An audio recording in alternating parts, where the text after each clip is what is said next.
So firstly, just to be above board, Rhys does a lot of work for us in our business. We use his business, which is a digital marketing consultancy service, to do quite a bit of stuff at NetFlorist, and I think he's going to have huge value for everybody on the call. What I wanted to do is just start with, sorry, I think you can see me now. Just start with 2 quick slides, and then I'm going to hand over to Rhys. So, firstly, Rhys is going to talk about about analytics, obviously, and this is Google's data analytics, and this is actually live. So I just wanted to show you guys, just to get a taste of what Google Analytics looks like. And this is really showing how many people we have on our website at the moment, and our e-commerce conversion rate for the day. Those are 2 things that we look at a lot, but I'm going to go into slightly more detail. But just to give you a sense that it's live, it's real. This number moves around, and as somebody hops onto our site and somebody hops off and hops on, that thing moves around. So, and I spend quite a bit of time every day looking at Google Analytics in this kind of data, but I wanted to show you something a little bit more relevant. So I just want to make sure that you can see the right screen. Sorry, everybody, I'm going to stop this and start something else. Apologies. So what I wanted to show you was our big aha moment with Google Analytics, certainly in my world. So Google Analytics has a stat, it's called an e-commerce conversion rate. And what that means really is, of the people that come to us every day, every week, every month, how many of them buy? And this is live data, it's real. So for the month of May, for that 31-day period, 7.3% of all the customers that came to our website bought. So our conversion rate was 7.3 in May for 2020, and it's real live data. But what I then did was look a bit more granularly, and I'll explain to you why in 2 seconds. So that is what I showed you, that 7.3 is for all of our customers, but I can go into geographic data. And you can see here that South Africa attributes 86% of our customer base. So 86% of all the people that come to our website come from South Africa, which leaves roughly 14% coming from other countries. And the 3 biggest countries are the US, the UK, and Australia. And they each have their own conversion rate. So what I'm doing right now is I'm just going a little bit more granular. So this is our overall conversion rate, 7.3, but now per country, we get a conversion rate. So as an example, of the people that come to us from the UK, 11.6% of them buy. Now, the reason why I'm showing you this is my first big aha moment with analytics. It was probably about 12, 13 years ago, because I can't show you the data now, sorry, 13 years old, I couldn't find it. But when I first looked at our conversion rate, I thought, well, that's cool. We've got a conversion rate of whatever it was then, 7.3. And then I started to drill around and just to look inside analytics, because there's so much data in there, it's a bit overwhelming. And I found this geographic data. And I looked into it, I thought, hey, that's cool. I wonder, firstly, how many people come to our site from South Africa? I didn't know that. Of all the people that come to our website, we did 15 years ago, how many came from South Africa, how many came from around the world? And actually the stats stayed pretty similar. It was also around about 15% there. But I noticed something bizarre. Our South African conversion rate, I don't remember at the time, it was probably somewhere similar.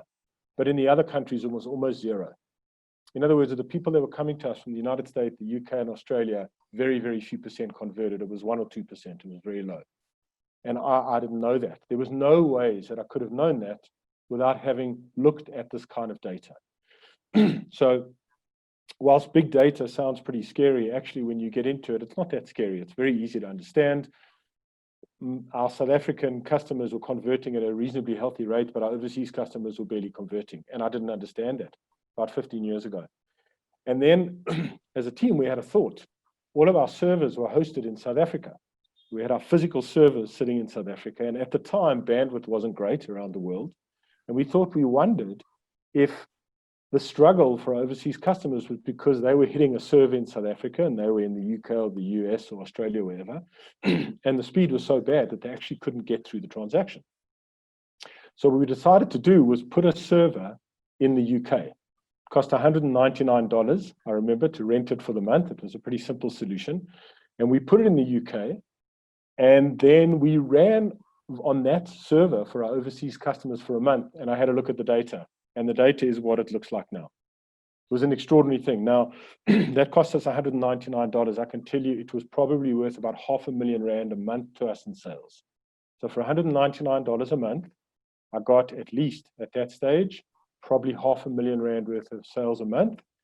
And only because Google Analytics told me something strange, that we were getting conversions in one part of the world, South Africa, but not in the others. And there was no way that I could have known that without using a tool like Google Analytics. So it's not fancy, it's not sophisticated, it's very basic stuff that we can all understand. And we run our business really significantly based on the data that we get from Google Analytics, which Rhys is going to take you through now. So I'm going to stop sharing. I'm very excited to hear what he's going to say. This is the only time I'm not going to have to pay him for his consultancy, so I'm super excited about that. Let me stop sharing and hand over to Rhys. Thanks, Ryan. That's a great introduction. Appreciate it. I'm just going to share my screen here quickly. All right, great. So, yeah, thanks very much, everyone, for joining us. And thanks, Ryan, for essentially hosting me today, or OnlineX as well. And just for everyone, as we go along, we're going to have a couple of polls that you can get involved with, and we can see kind of common questions and things that people really need answers to, which we'll dive into as we get to each place. So I think if we can actually start with the first poll, that would be great. I think just to go straight into what Ryan has said, what the whole point of this talk is that you shouldn't be, as a small business owner or a small to medium business, you shouldn't be afraid of your data, and you definitely shouldn't be afraid of the concept of big data. It's a term that gets thrown around, and it can sound scary and maybe overwhelming, but the reality is that we live in this data-driven world. So, as an example on that, we talk about a single user in a month on their smartphone can generate up to 40 exabytes of data. So 40 exabytes is, I'm going to try to say this number, is 1,073,741,824 gigabytes. So you can imagine that's an extraordinary amount of data. And we already know that this is being created and collected every day from you and I, from the things we do. It's as simple as when we interact on our phone and we use text messaging, we take photos, we send emails, we interact with social, we watch videos, we engage in Google search, we listen to music. All of these are data generating activities. And and at the end of the day, this data can be exceptionally valuable for a business. But what people sometimes get stuck on is they go, well, this is great. All this data, it's amazing, but what do I do with it? How does it help my business? And what we're going to show you today is just take you through the idea that as a small business, and as Ryan has said, these systems exist. They're there to use, they're quite friendly, and there's a ton of documentation on them. And really what I want you to take out of this is that getting these things set up is really not, it's not, I don't want to use the word rocket science, but it's not impossible to do. And what you need to take out of those going, all right, now I've got this information, how do I interpret that into a form of actionable insight? So if we talk about some examples of, what kind of data gets produced, I'm not going to read that number about, but let's say that one user generates 40 exabytes, but there's 40 billion active smartphone users. You can imagine each day how much data, or each month, is actually being produced, stored, processed, used, and surfaced, which I'm going to talk about just now, surfacing data. But if we take an example here, and you think about the content, things you do every day. I mean, Netflix content in 1 hour, 695,000 hours viewed. Searches in a minute, 3.8 million searches in a minute. Facebook logins, 1 million people log in every minute. YouTube videos, 4.5 million videos are watched. Emails sent, 188 million. Now, what you need to take out of this is, yes, the scope of the data, but also understanding that interactions of data. Don't just think about data as, here's some information that I've sent to my CRM or my sales data. When a user interacts on a device, when a user sends a message, when they log in, this is all data points, and it is collected because it's created. So from there, we talk about, well, this concept of big data. What defines big data? What is it? And the easiest way to contextualize it is just to say, well, it's based on these 5 V's, those being volume, variety, velocity, veracity, which sounds like a very smart word, but really it just means truthfulness, and the value of data. And value is so important. But obviously we talk about volume, how much data is created. Variety, don't forget, data comes in many structures. It can be structured, semi-structured, unstructured. It can be pre-processed, etc. So there's a variety of data. And then the velocity is the speed at which we create this information. So if we go back to, I think it was 2011 to 2013,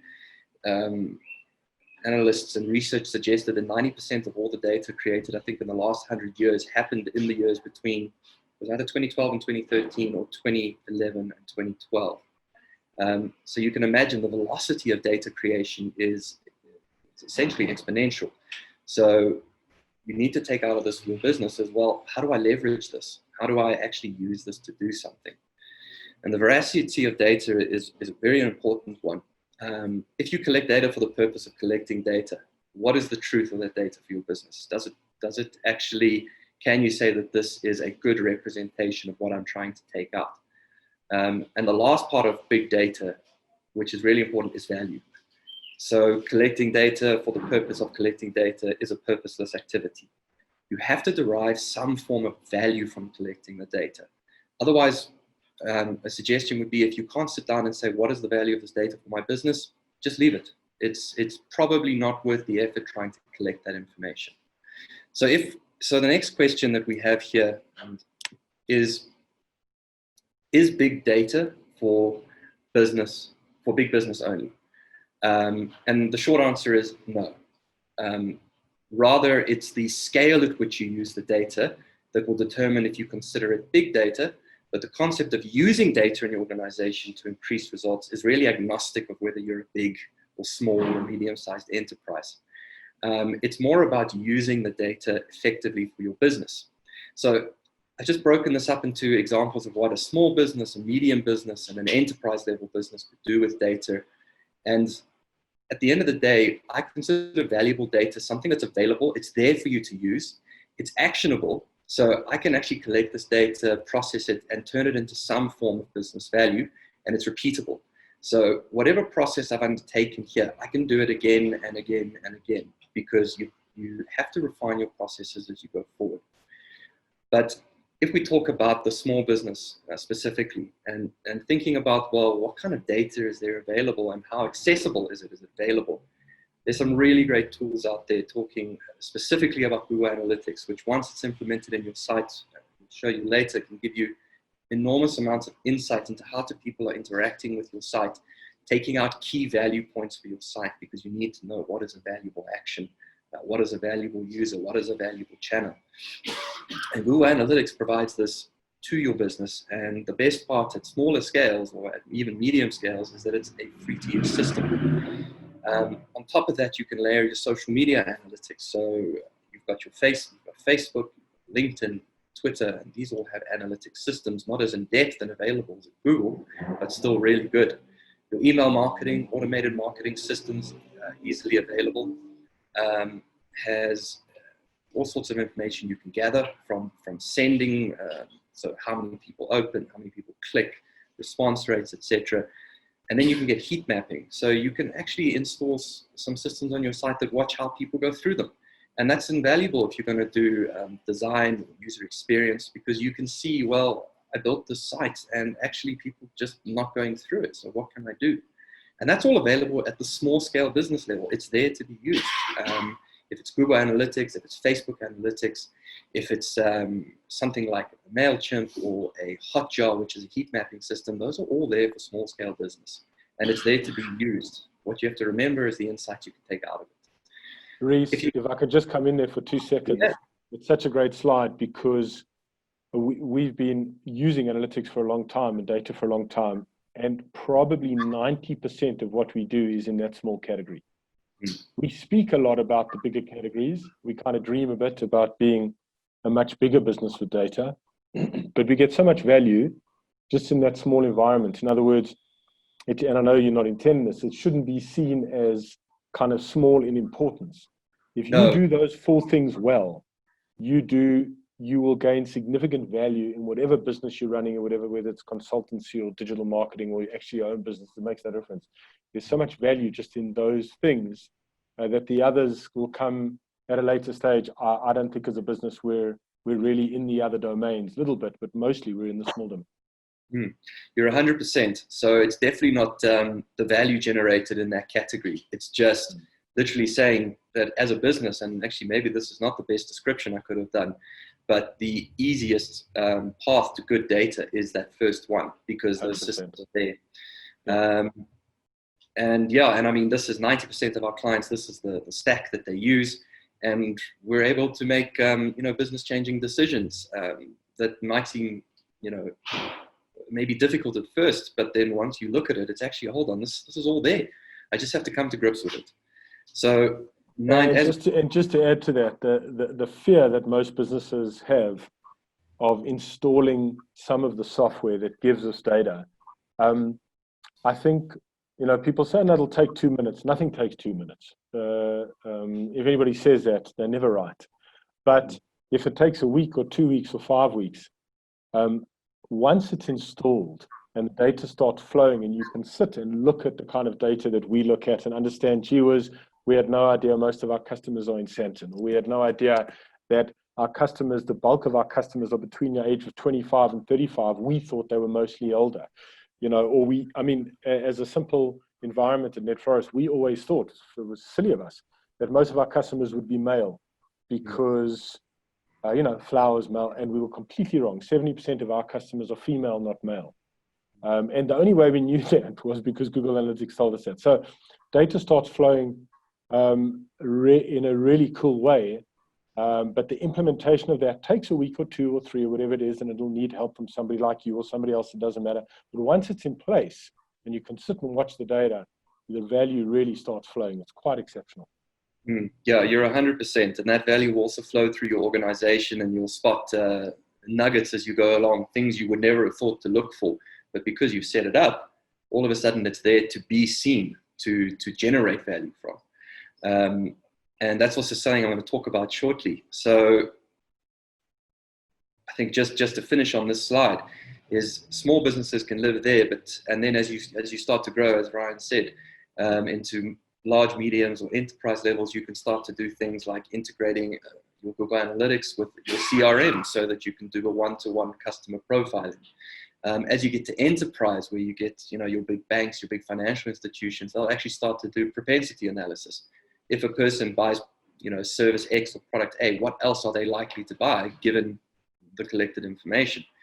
But that's a long way down the data-driven journey. And as a business getting into this, whether you are a medium or already enterprise, but you've never really touched on the online or digital marketing, if you start and even live for a while in that small category, you're going to learn so much and derive so much value from just doing these basics. And we say basics, but if you don't know about it, if you haven't gone down this road, you don't know what you don't know, as my business partner likes to tell me. So, Rhys, we've had a question. Just yes. A lady called Christina has asked what heat mapping is. So just if you think about it like this, I mean, Rhys will give a more formal answer, but if you're walking around your house and you kind of were in the dark and you had a infrared tool that understood where heat was coming from, you could see that you went to the kitchen and the playroom and in the dining room. A heat map shows where people are on your site in a way that makes it quite cool. So for example, we know on our homepage, the majority of our customers spend most of their time at the top of our homepage, which is where our toolbar is and our main banner. Not many scroll down and click on anything below that.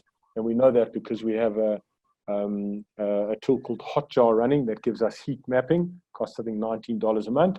And we can see of all the people that come to our site, where are they? And it shows red for hot where they mostly are and blue for cool where they're not. So There are many more sophisticated tools, but in a nutshell, that's kind of what heat mapping is.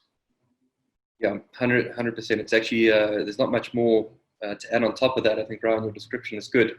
It is literally a visual representation of how far down a user could get on your site, for instance. And then within heat mapping, you get click tracking. So the elements on a particular page that people click on the most. I mean, to give you a good example of heat map tracking is if you developed a landing page, for instance, and the purpose of that page is to get people to purchase products, but you put that product or those particular products on a certain space on the page, you need to know, well, do people actually even go that far down the page? Have I got these products in the right place? Then a heat mapping, a user tracking software is really invaluable at that point. And there's a couple of ways to do it. Hotjar is a good one.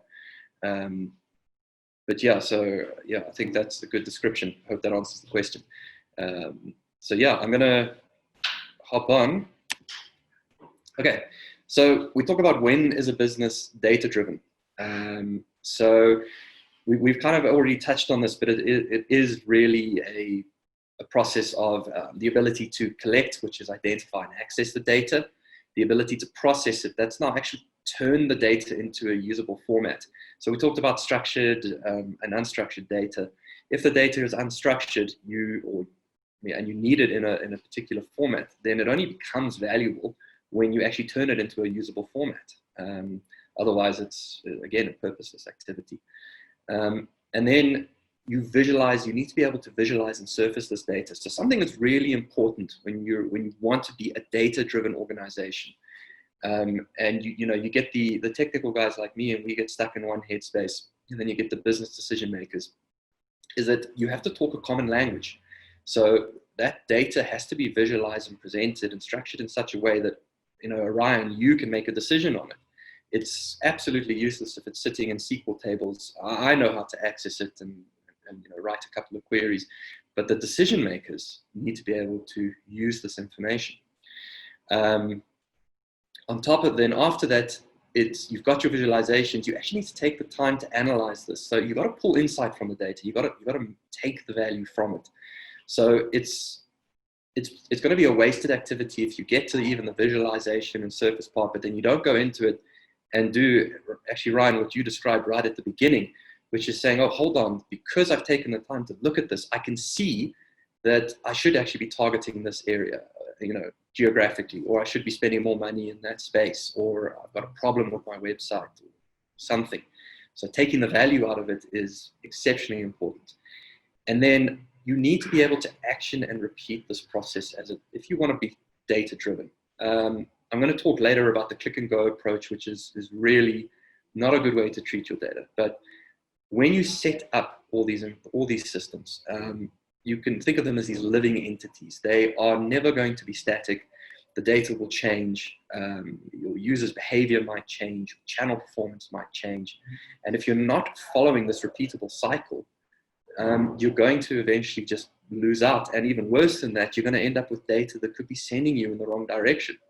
We've seen it before where people believe they have a particular type of insight, but actually it's in completely the wrong direction because that process hasn't been updated in a year, for instance.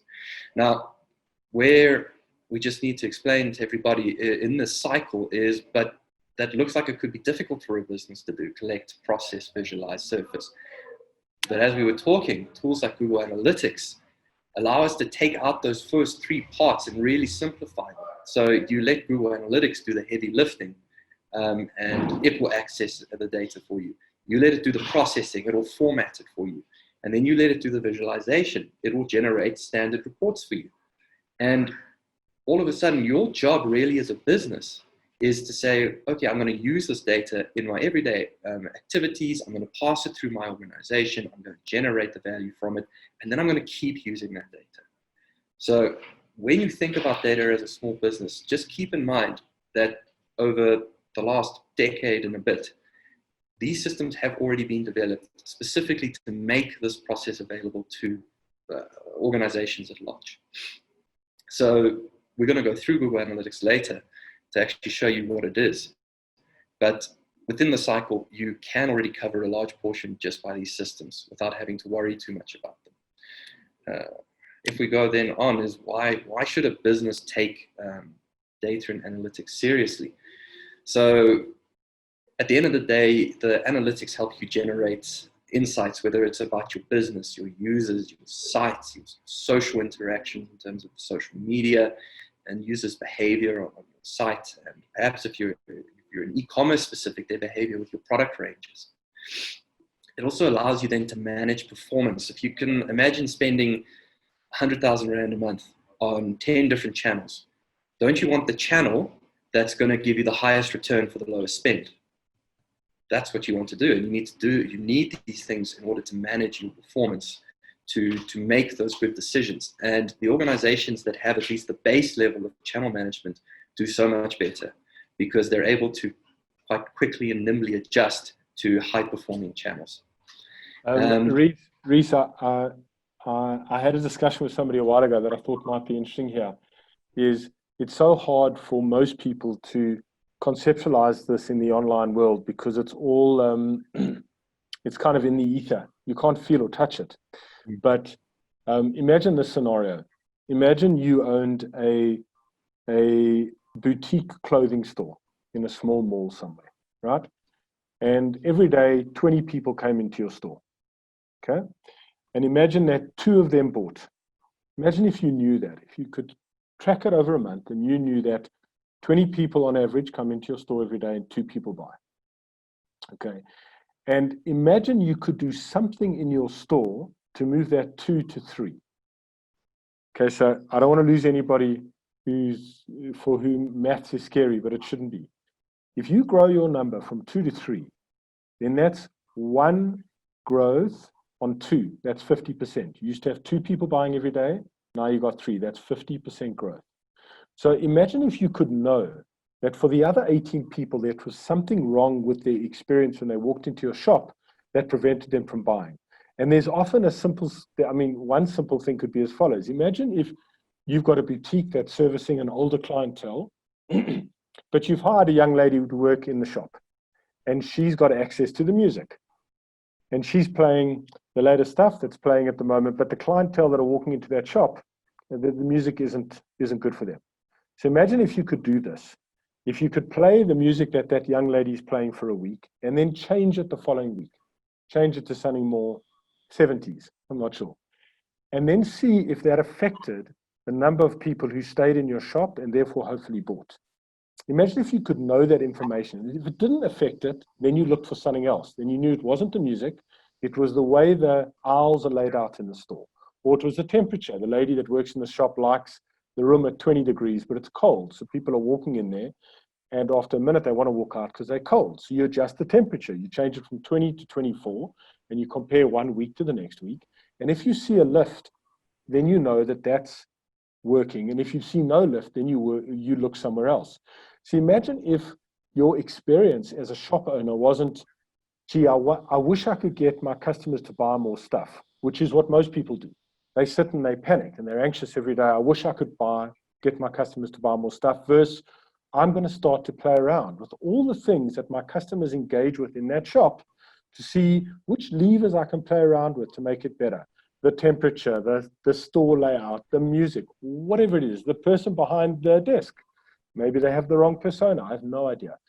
The online world, what it allows you to do, and what we use Rhys to help us with all the time, is to play with these levers.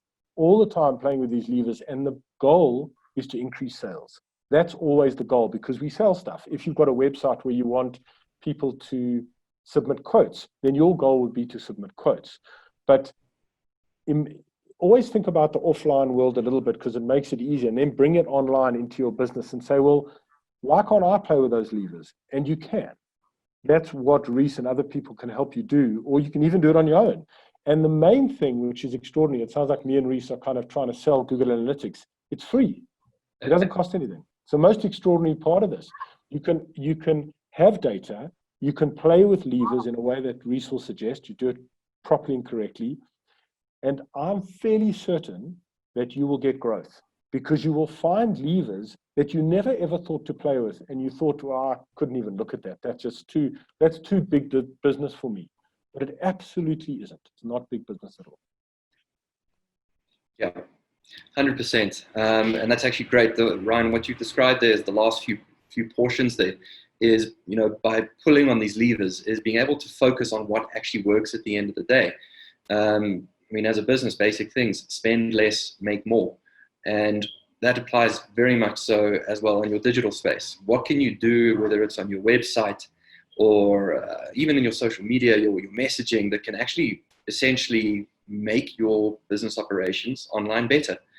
Because that then generates return for the business, and every business needs that, particularly in today's day and age. And what you should be doing as a business then is accessing this information and making sure that, especially if your competitors are accessing this information, is you need to be competitive. Being competitive means knowing how to access this information. And the systems and tools are there to use. A lot of them are free, and they're quite easy to come to grips with, or there's a lot of people who can help you come to grips with it. So it's definitely not worth leaving it alone. If we talk about just some basics in terms of your actual business, and when you want to go down this, okay, now I'm ready to set this stuff up.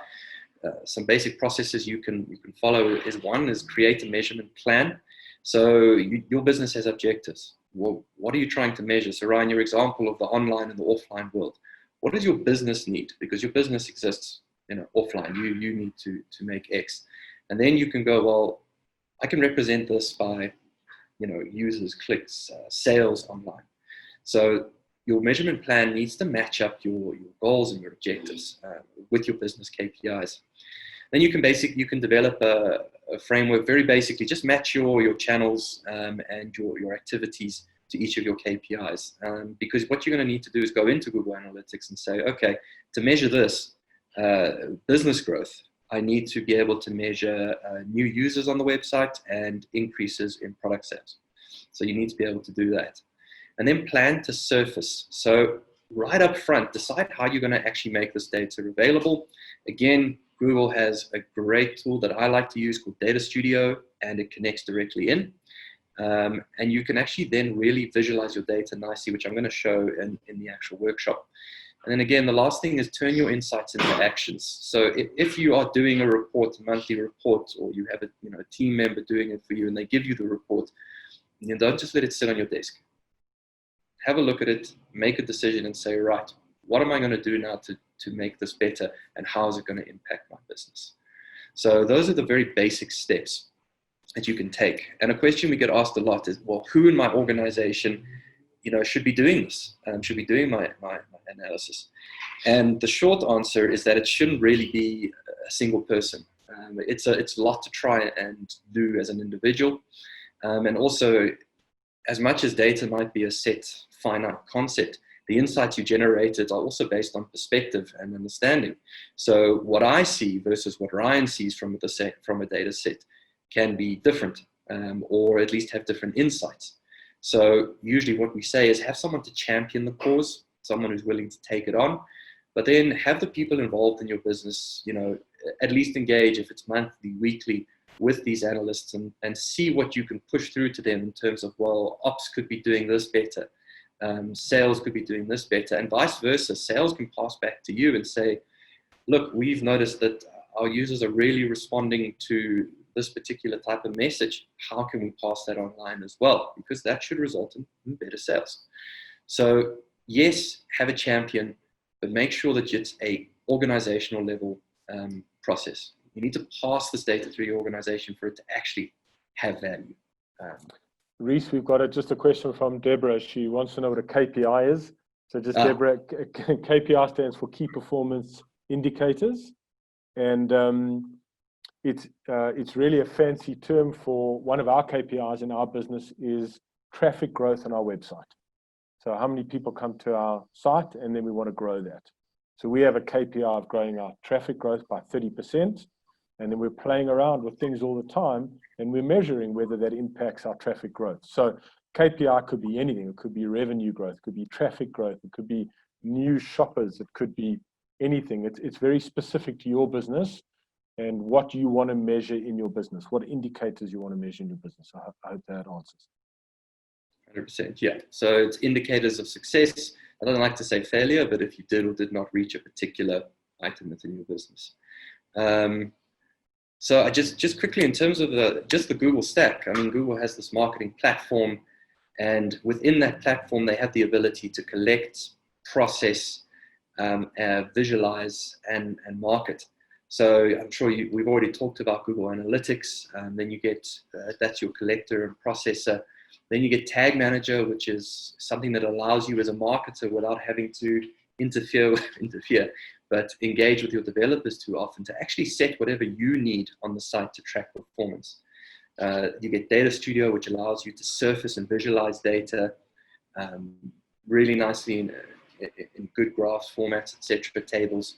You then, of course, I'm sure everyone's heard of Google Ads, which, yes, it is an ad platform, but there's some really interesting data you can pull from there, especially if you connect these systems to each other. And then you also get a nice system from, Ryan talked earlier about pulling these levers, but if you want to test these levers, you want to test 2 different versions of a page, for instance, you need something to do that.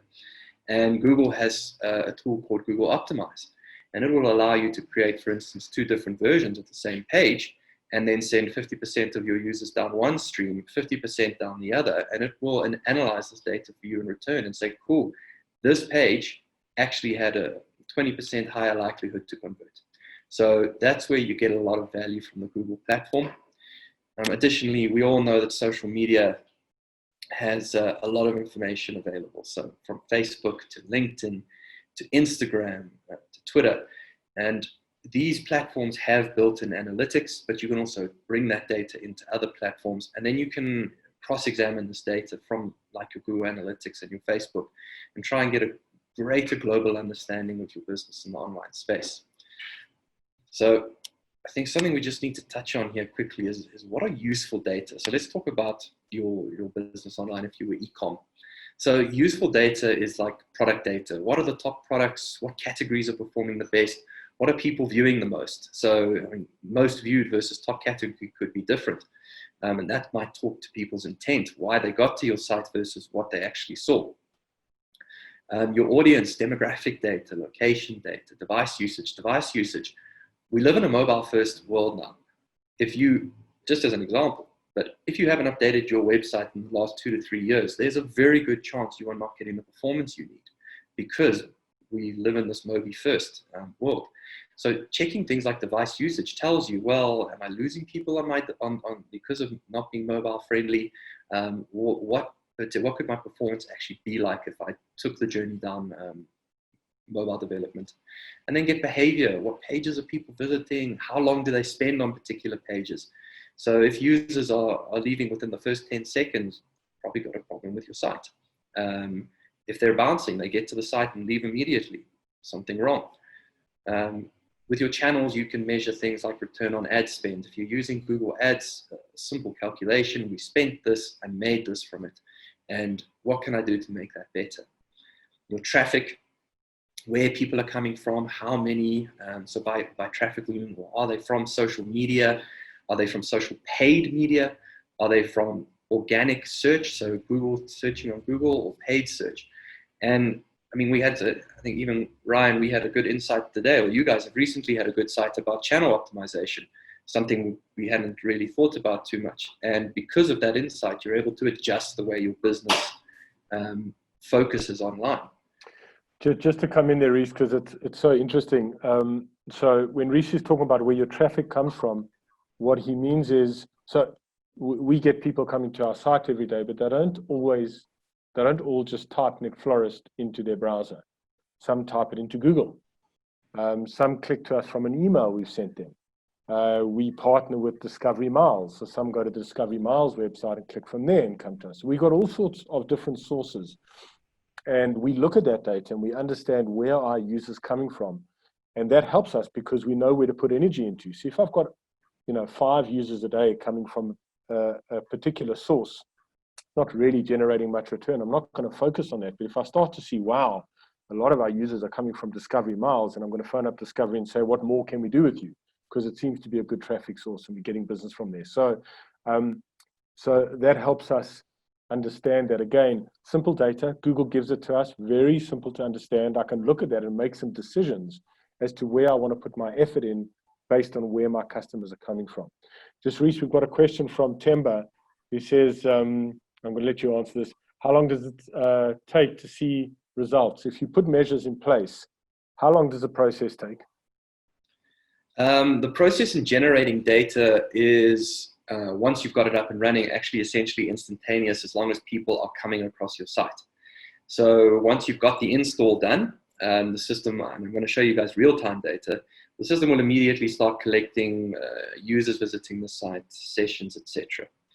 In terms of the impact as a result of using that data, you need to go back and look at your channels. So the value of interpreting your data into actionable insights for search engine optimization could take, let's say, 6 months, because that's the way the algorithm works. Interpreting your data for a paid channel like Google Ads could have very good rapid short-term benefits. Optimizing your campaigns, knowing where you're spending better, etc. Even just using the built-in optimization tools, which are only available if you implement this tracking.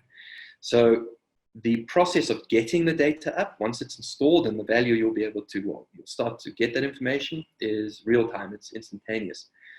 Using that information for value generation will depend on the channels that you're applying it to. So like I said, search engine optimization, longer term. Facebook paid ads, shorter term. And also just keep in mind, because SEO is a longer term thing, that data, you can imagine it kind of flows and slowly, you use the value to increase.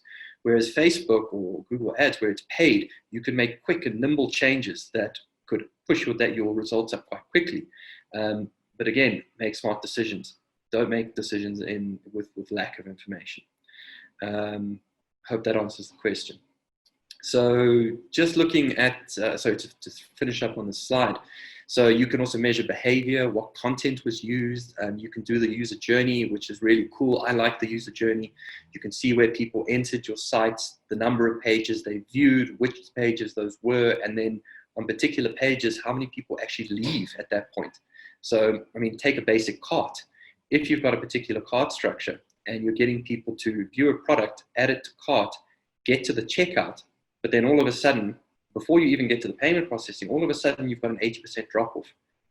There's a good chance you have a direct problem with your, for instance, details page or something like that. And you're going to need to adjust that, whether it's a user experience, a design, a technical issue, but you won't know any of that unless you have this tracking. And of course you can imagine, okay, now I reduce let's call it the drop off rate by 80%. And my sales should go up by maybe not 80%, but a very good valuable amount. And then you can track conversions, goals, transactions, revenues, funnels. Funnels are very cool. So what series of channels did a person actually come through when they converted on my site? Was it just Google Ads? Was it Google Ads and search engine? Was it Facebook and Google Ads? And then you can actually start to see the impact of, yes, maybe Facebook is not a good first point converter, but without it, you would have lost X number of last touch conversions. So that becomes really important in defining your channels and building your online marketing platforms, essentially. So that's what we would say is good use for value. Valuable data, the very basics you should be looking at. So the 5 things to keep in mind when you're building a data environment, and this is from just maybe opinion, but be intentful. So plan and be critical up front. You're going to get the most value when you first sit down and you say, right, what do I want out of this? If you go with the click and go approach, where you put it up and you let it go, you won't get anything really from it. Yes, the data will collect, but you won't generate anything from it.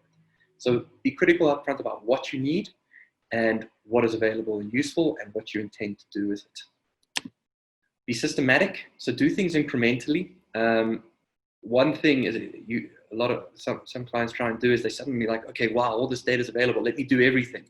But if you can imagine now you've gone from zero database for your business, and now you're pulling in Facebook and Google Analytics and your CRM data, it's going to become overwhelming quite quickly. And then you're going to miss insights from certain pieces. Focus in the beginning and then incrementally add new data sources into your process. Get to grips with the tech. So we talk about Google Analytics. It's free to use. The documentation is exceptional. and the forums and people available online to ask questions are there. It's literally a case of going, all right, I'm making the decision to use this, and I'm going to get online. Because if you just come to grips with the basics of what your measures and metrics mean, you're going to generate so much more value. But if you don't do that up front, you will spend so much time trying to troubleshoot, what does this mean? What is the value? Because you won't know what the tech is actually all about. And that could be tags, pixels from Facebook, custom tracking scripts, and then of course Google Analytics. I talk about being efficient and thinking long-term. Remember, I said in the beginning, this is a cycle of data data processing that you're going to go through to be what we would term a data-driven organization. So think about the longevity of your data. How am I going to collect it? I'm going to store it, and what am I going to be using it for? Because the greater length of time you have of data, the more insight you can actually generate from historical. If you didn't have last year's data, you can't actually see how much better you've done this year. So thinking long-term and being efficient about what you're tracking is important for a business.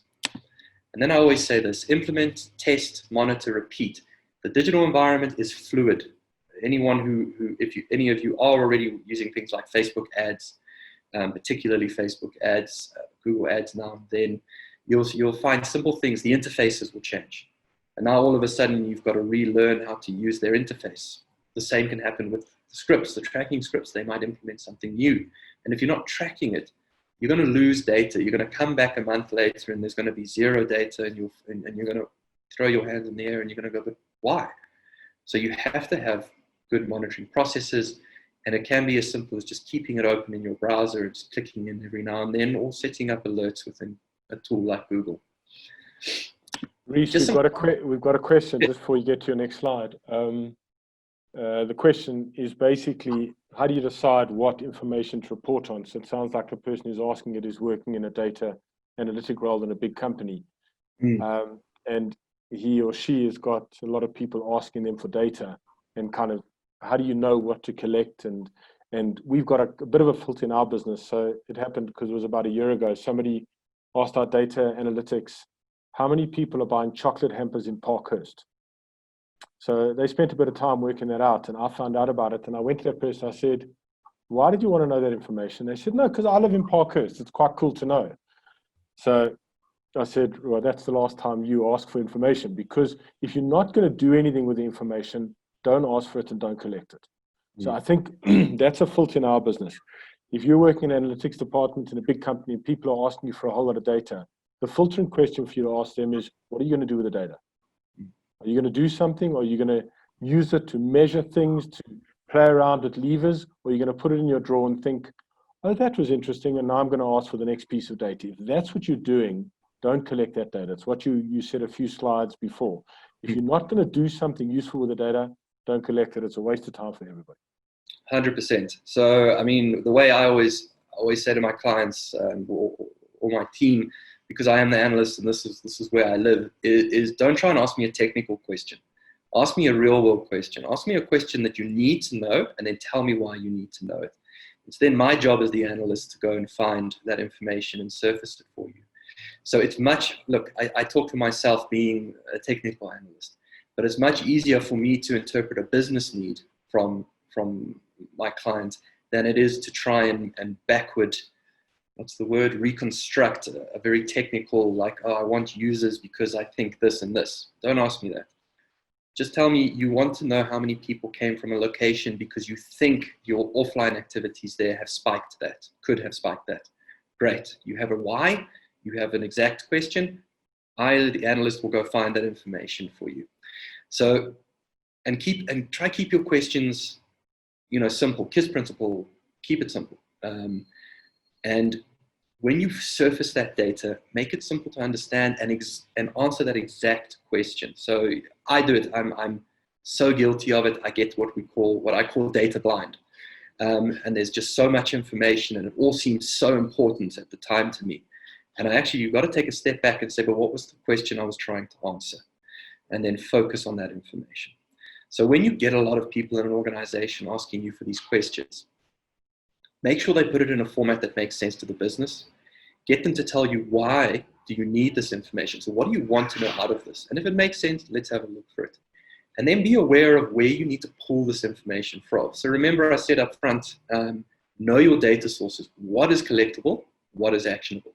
You need to have those available. And if you don't have these structures, all the questions in the world that people have, you won't be able to answer, or you're going to answer them with the limited amount of information. So I hope that answers the question. Cool.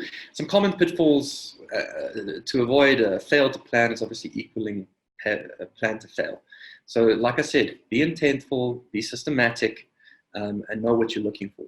Don't use a click and go approach. If you install Google Analytics and then you leave it for the next year and you don't have any data, honestly, that's on you, because you should have been having a process where you are monitoring and using that information. Click and go happens all the time. You think you've got it installed, you've got your first piece of data, and then you leave it.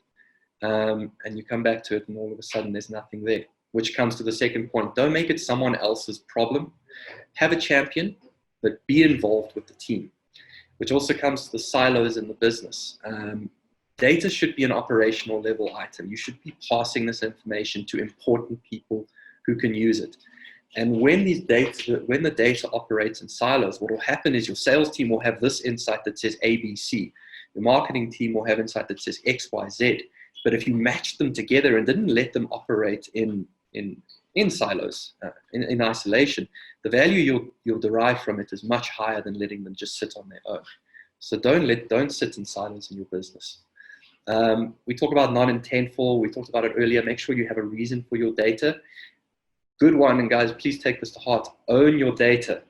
If someone's setting up tracking for you, make sure that the account is in your business, because I've seen it before. You know, relationships go sour, and all of a sudden you want access to it, but it turns out you don't actually own that information. And then I've said as well, and this, like I said, I'm guilty of this. Don't go data blind. If you inundate yourself with information and everything will seem important, you won't actually generate any insight. You'll go around in loops, and you might even drive yourself insane. So those are just some common pitfalls to avoid. If you want to, when building a measurement plan, very simply, we've been through this already, so I'm going to be reasonably quick about this, but define your business objective and your key performance indicators. These must match with each other. I need more sales, or I need greater revenue. My KPI is increased transactions on my website.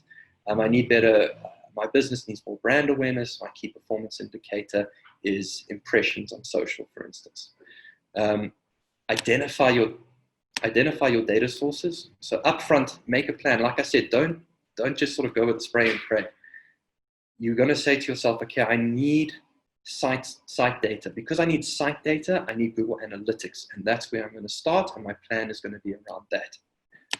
Segment your data by objectives and the key performance indicators, and then assign measurements and targets. So if you want to see your data by demographics, then plan and say, well, I'm going to segment my data by location, by gender, and by age, because I believe that's where I'm going to generate insight from. And then you will assign your measurements because you've segmented. You'll say, well, I'm going to measure volume of users, number of transactions, the pages they visited, how many likes I had on Facebook from those. And you're going to use that to generate insights such as, all right, as Ryan, as you said, you thought your target was male. Turns out, because you segmented your data, you suddenly realized, hey, hold on, it's female, or a good portion of female. So what should we be doing about that? Then create an implementation plan. So what do they say? Best laid plans. It's all well and good having gone up to the point where you kind of know, you know what your business wants, etc. But now you need to go, well, how am I going to do it? And I'm going to touch on that a little bit just now. And then have an idea of how often you're going to report and in what format. Is it going to be graphs? Is it going to be written reports in Word or something similar?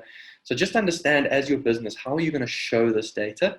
And then how is everyone going to be able to interpret it? So in specific, particularly with this talk, we're talking about enhanced e-commerce. So enhanced e-commerce is a tool within Google Analytics that actually allows you to see very unique and granular information about your e-com store.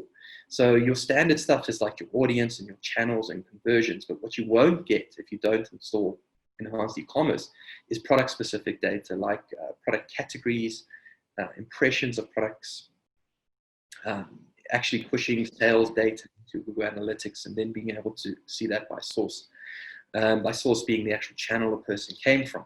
So is it difficult to implement enhanced e-commerce? It's a bit of a yes-no answer, or rather kind of how long is a piece of string. So it depends on your environment. If you are running some sort of the more generic or open frameworks like WordPress and you're using WooCommerce, the implementation is quite simple. It's quite literally a click and turn it on and off you go. If you're using Shopify, same thing. The integration is built. It's there. It's great. If you are a much more highly developed or complex organization, then it can become more difficult. So if you've got custom builds and you'll actually have to go and do the implementations, and we call it the data layer, which holds all this data on your website, you're going to have to build that in. So if you take a step back, just to answer the question, if you're running a WooCommerce or one of the commonly used frameworks, then no, it's really a case of making sure your analytics is installed, that the enhanced e-commerce is actually turned on, and just test it, make sure that data is coming through. So, and we're going to show you. Rhys, I know we got 1 or 2 minutes left, and then I know you're going to do a presentation with somebody live, which I think will be amazing. So just in some way to end off before your next presentation, what would you suggest is the first thing that somebody should do who's been listening to this, who is terrified, who wants to know about data, who wants to use data in their business, who's been too terrified and overwhelmed to do anything up until this point? What would you suggest is the first thing that they do after they finish listening now and to your next presentation? What would that be?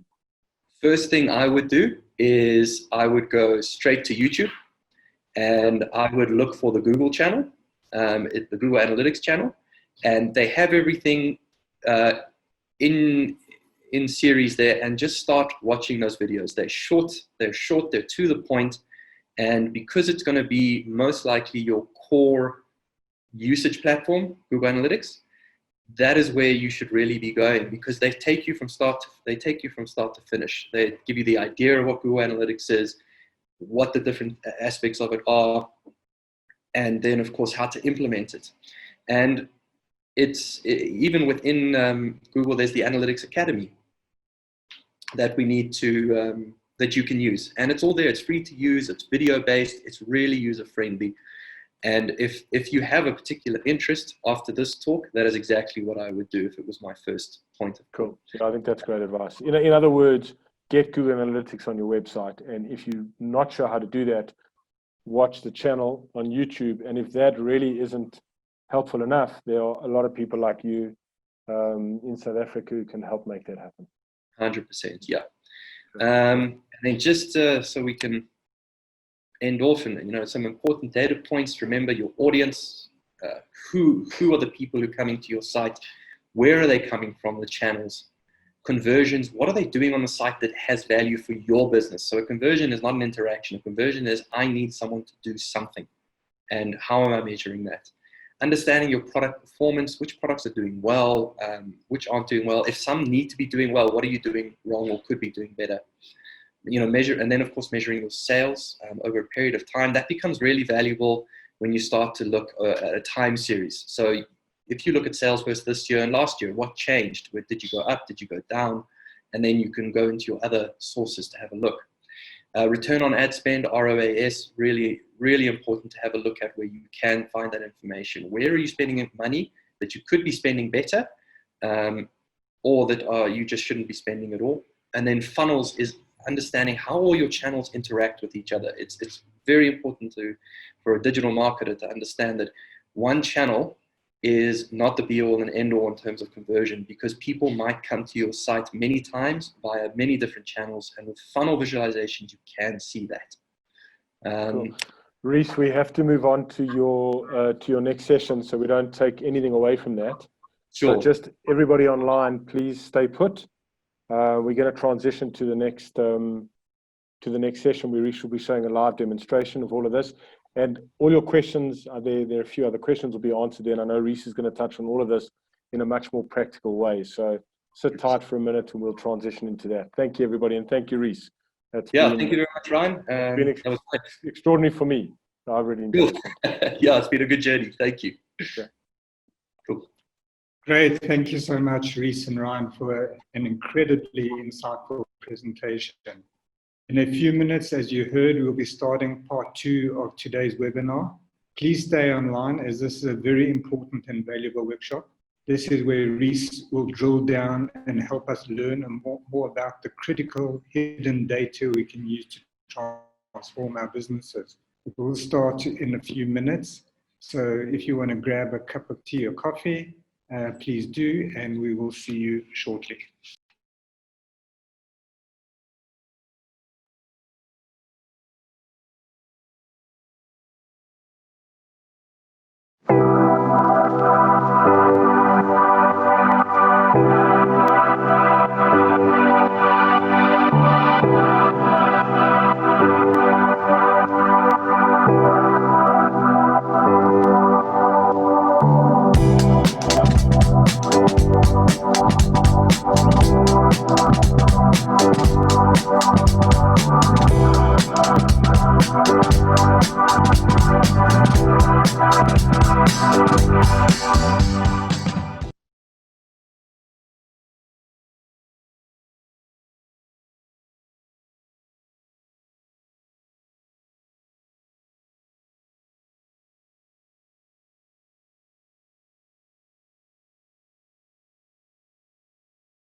Great, welcome back everybody. Okay, so let's get going with part 2 of today's online gathering. I'd like to welcome back Rhys And joining him is Lisa Hager, Director at Crystal Forum. Lisa has won a free consultation with Rhys, and he will be advising her on how to extract the real juice out of her online data. And this will be an exceptionally valuable session for all of us. So over to our participants for the next session. Rhys, take it away. Great. Thank you so much, Dennis. So as Lisa, I see you there. Nice to chat to you again. Nice to see you again. Hi. So what we're going to take you guys through now is, well, we've kind of talked about the the theory of it, if we want to think about that, but what can you actually do and what does it look like? So I'm going to start sharing my screen, and we're going to actually go through Lisa's site from start to finish from an analytics perspective. So I'm going to share that. Lisa, will you let me know when you can see the screen? Yes, I can. Okay, great. Okay, cool. So we're going to be working on the Crystal Forum site today, and I'm going to be showing you from a business perspective the type of information that you can take out, and we're going to be using Google Analytics. So you can see here that I'm inside Crystal Forum's Google Analytics, and if you guys are actually, anyone has a moment, if you can actually go to Crystal Forum, because I would love to show you the real-time data that comes through. So Google is a real-time tracking system. At the moment, it can see that I'm on it, and it's currently tracking my location, where I've come from, content that I'm going to view, any specific events I take, and then if I set up conversions, we're going to see conversions.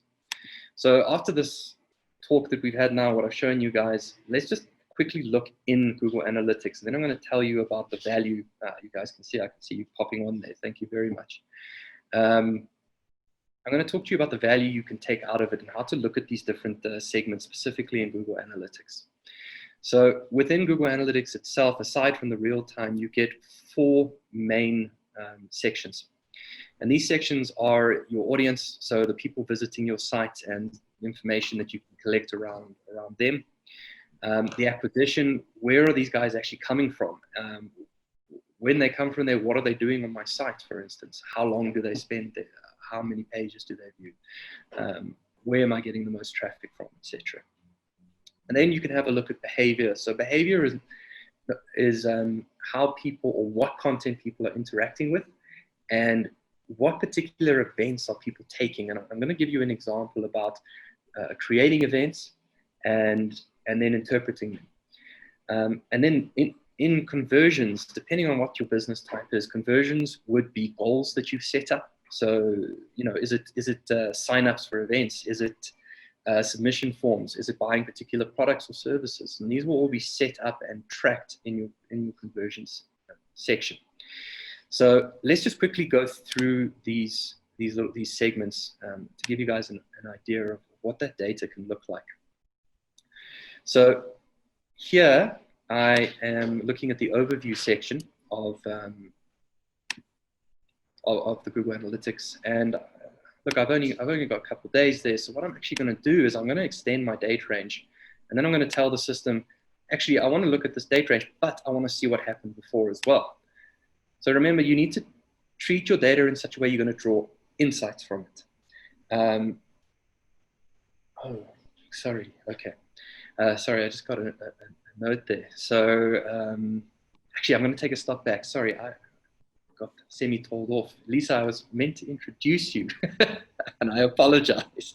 So everyone, Lisa is her business is Crystal Forum. It's a online business that has an e-commerce aspect to it that we're going to be going through. Lisa is our winner, and as a result, I suppose, I'm going through and setting up everything for her. So, Lisa, I actually was meant to ask you, is there anything that you would like to kick off with, or sorry? Well, first of all, hello to everybody. And Rhys, Ryan, and Dani, thank you so much for organizing this webinar and making me the winner. I'm really chuffed. because we've been doing online selling and analytics, but not getting really anywhere. So this will definitely help us to get kick-started. And yeah, just by the way, I just want to say quickly, you and Ryan are a perfect team. You are the technical part, and he's definitely the practical part, which would mean that instant. So I also need a technical counterpart. So I'm very excited that I can do that with you and learn hopefully a little bit. Yeah, well, I hope so, and thank you very much for that. It is a good relationship. You always need, you need the analyst, but you need someone who's going to say, well, that's cool, but what are we doing with it? And that's definitely a Ryan. So yeah, thank you very much, Lisa. So yeah, I think the best is to take us through, and I do have a few questions, but Ryan actually did answer some of them. The first one was like the dashboard thing. How can you see where to get the information from the Google Analytics, like with one site, the most important? And then, yeah, I think maybe take us through, and then I've got a few questions, which I can ask in between maybe. Yeah, please go for it. Yeah, that's good. If you see something that's interesting, because if you think it's interesting, there's a good chance that other people will think it's interesting as well, or some more information you would need. So yeah, I'm happy for that. Thanks.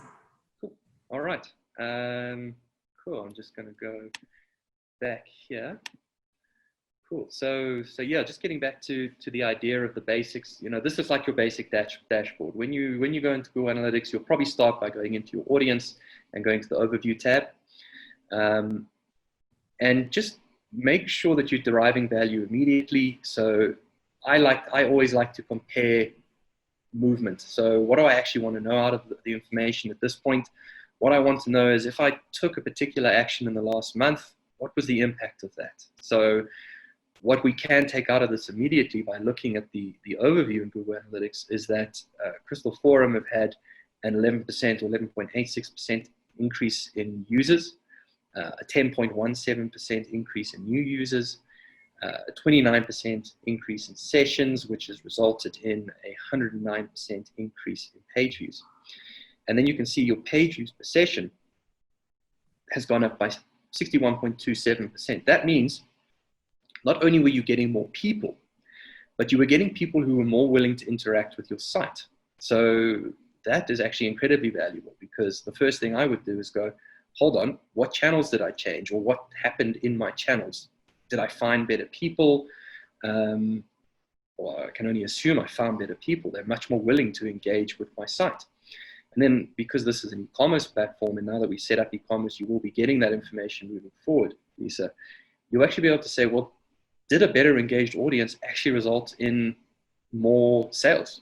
Because as a business online, as particularly e-commerce, having engagement is great, but you need to actually sell at the end of the day. Whereas if you're a blog or a heavy content producer, then engagement is your KPI, it's your key performance indicator. So having an increase of 61% on pages per session is a win. So you'll then want to go and have a look at your channels, which I'm going to get to just now. I just want to take everyone through the audience section.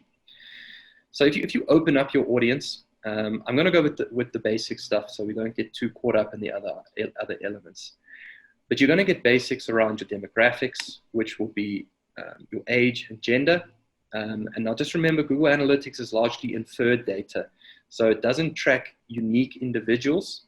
So it will infer based on what you signed up with them, your interactions online, what the likelihood of your gender, age is, etc. Unless, of course, you signed up for a service where they have that information. Then, of course, you will get your interest segment. Sorry, can I just interrupt you, Rhys? Yes. Like with now with the audience, like you said, obviously you can, like Ryan also said, you can say, okay, female, male, age group, where they come from, etc., which is quite good. Is there also any way that we can capture those contacts to maybe interact them on MailChimp or Facebook, Instagram, etc.? So from the analytics platform, Google Analytics, you can't. And this is very much so about the protection of information. I'm sure everyone's heard the word, the acronyms, general data, or the word general data protection regulation, protection of private information, etc. So analytics does what they call anonymized identification. So when I hit the site, it won't know that Rhys Downard hit the site. It'll know that user ID 1234XYZ hit the site. And that's how they then track data against an independent user. Having said that, if your outcome as a business is to grow like your user list and to increase your CRM data, so you can do this user-specific information, what you probably want to take out of your demographic data or audience data here is of the people who got to my site, who then also submitted or signed up for one of my services or my newsletter. What do they look like? Because I want to talk to more people like them. So if you know that the majority of people who do sign up for your services or do buy are female in a particular location or from a particular platform, then what your business decision should be is, okay, I need to reach more people like this. And if they're coming from Facebook, how do I reach them more on Facebook? Is it more content production? Is it paid ads? In that sense, you can use this data you've collected for better processes in your business for capturing actual independent users. But that has to go into your system. So remember the concept of data ownership. The user owns their own data, but they give you the permission and the right to use it when they do things like sign up for your newsletters, buy from your store as long as they've specifically said they're willing to be stored. But the minute you get into analytic, large scale or large volume analytic systems like this, they default to an anonymized version. So you'll never be able to... Like a subscription option, like you pay for it. Yes, no. So Google Analytics, even with a subscription option, they wouldn't do unique identified information. What you can do if you get much more technical, and again, it's a case of how far down the line you're willing to go, is you can use the user ID collection function inside Google Analytics. Now, yes, it won't store my name, but it will store an identifier for me that you can connect to your e-commerce system, for instance. So if inside WooCommerce, you have me as an independent user and you have my name, but you also have an ID that is generated for me, you can connect that ID to your Google Analytics data. And then it becomes very powerful in terms of saying, well, of my actual user base, this is what they're doing. When they come to my site, this is the products they're buying the most. And then, yes, there is the ability to connect those data sets. But the holding, the ownership of the initial data, the Rhys Downard, has to be within something like your WooCommerce system or inside a MailChimp. And then you connect analytics to it. But analytics itself will never collect personal information. But yes, having a subscription service or sign up on your site is the best way to start building your own database. Of course, with the channels in the past there. Does that help answer the question? Definitely, yeah. Okay. I mean, Fantastic. we've done in Facebook, you can do ads, which you pay. And that's where you just explained also, it's a little bit like that. You select what age group, female, male, and what area or what in vicinity, and then you can target those people. But I've tried it a few times and yeah, it's not like fantastic. Didn't bring us many sales. Yeah, but so that would be an interesting one then. So you've actually got a business question now. Your question is, I spent money on Facebook and I didn't get sales from it. And now what you can actually do with the analytics setup is you'll be able to, and it's a very good question. I think we must keep that in mind when I get there just now. But you'll be able to go back to your channel data and also look at, well, did they just not buy? Or did I also not have good engagement with them? Because you will likely find it's not your product, it's not your offering. It's something that happened on your site. It didn't work on a mobile device. It timed out. You maybe reached the wrong users. But without having this type of information and being able to interrogate it, you're shooting in the dark essentially. So you've got a good question. It's a good, real business question. I spent money, it didn't work. Why? What are the potential reasons and how can I fix that? So yeah, it's a good question, and we can answer a lot of it from these results. So, Which yeah. actually would put me on the next question already. Like, do you have your mobile phone mobile friendly for the website and for the online business? Because surely, I mean, a lot of people use mobiles to do all the online buying, especially for our business, which is fashion jewelry. 100%.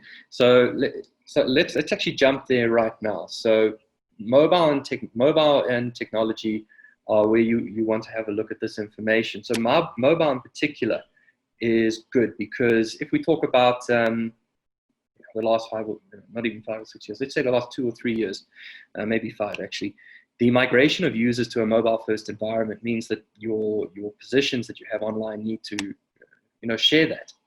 So if we go into your mobile device data, then we can actually break it up and say, well, we got this 11% growth, but where did it actually come from?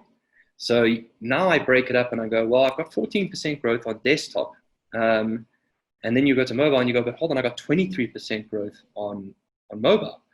And then if you were to actually take this growth and you say, well, I'm only looking at a month. Let me actually look at let me look at March to date and compare the previous period and just see if that change is greater or less, or what it looks like. And then so here, and it's over December, etc., which is not a good period, but you would then be able to say, well, even over a longer period, if this number had gone up, I've got people growing on mobile. Now that helps your business go, well, hold on, if these users are mobile, which if you extended this time, I can almost guarantee they would be, then you have to be doing something to reach them, to accommodate them more. And other items you can look at that might suggest performance issues or site issues are things like bounce rate and time on page or time on site. And that would tell you, well, users over the period on mobile have increased bounce by 14%, but your bounce rate still, by the way, is not bad. But actually, in the average session duration has gone up. So it's an interesting question. Why would people spend more time on the site, but I'd also have more people leaving who got there in terms of total volumes? If I were to go and look at it, I would suggest, well, let's put a heat mapping system in, because maybe it's not a case of having more engaged users. Maybe it's a case of people wanting to get and do something on your site, but they're just not able to. So yes, your time is up, but maybe users are also frustrated. So that, again, is just translating this sort of information into a useful business insight. But yes, to answer your question, when you talk about mobile and you can do it in analytics, is go have a look at how people are engaging based on their device type. And if you're very specific, you can have a look at actual devices that people are coming through on. So is it an iPhone user, etc. So yeah, does that give you a sense of the mobile review process? Yeah, that's brilliant. I mean, the other question would be also maybe like if you use like the Facebook, Instagram, Twitter, LinkedIn, like you mentioned, MailChimp. I mean, can you also see if they work on the analytics, if you should carry on doing that, or what should you do more? Yep, 100%. So I'll come back to all this data but that is largely audience. You're going to live in the overview, some demographics, your basic interest in in-market segments, so affinities, so things that people who come to your site are also interested in. And the in-market segments is different to affinity. Affinity is interest. In-market is a suggestion that a person who buys X is also in the market for Y. So you can imagine if Google's massive data set say that a person who's interested in financial courses is also an in-market person for investment opportunities. That's a piece of information that you could be using. That's particularly good, I think, when you get to, I'm not an expert on it, but things like your Google ads in your display advertising. So maybe even programmatic, in fact. But to answer your question, Lisa, yes, if you want to see specific information by channel, you would go into your acquisition. You can see the overview. Overview will give you just a visual breakdown of your top channels. users over a period of time. We've only just implemented your e-commerce, so there's no data there yet. The previous, so top channels, current and previous, but the easiest way that I find is to go straight into your channels here. And here you'll be able to see, well, I know organic search, for instance, is things like Google, Bing, DuckDuckGo, or your search engines. I know that I've had a rise of 130% from organic search. So then you might want to go, well, hold on, what organic search? So you, for instance, go to your source. Oh, it's largely from Google. So something on your site or that's happened in Google in that environment has meant that you are getting 134% more traffic. So you can use that information and go back, and the decision that I would make is go, sure, I've got to go have a look at my search engine optimization. Why does Google think my site is valuable, and what can I do more of? Because it looks like a high value channel, or could be a high value channel. Sorry to interrupt you. Might it mean because we're using an international brand, Swarovski, that it just gets more hits organically? It could be. So let me show you something quickly here that could be interesting. We talk about setting dimensions. So you want to know organic search, and then you want to know by country. So if I set a secondary dimension and I tell it, well, show me by country, actually should have gone directly. The answer to your question is it's still largely local search.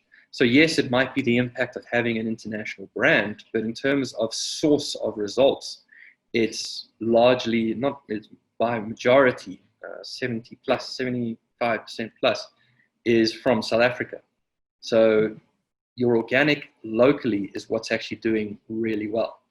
And you'd want to go and have a look at that. Usually what I ask people is I say, okay, we've seen this change. Or have you done anything to your site, for instance? Any upgrades or changes that could potentially impact it?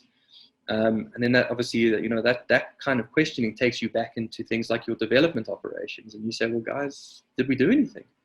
And you can make decisions and say, well, we should do more of that actually.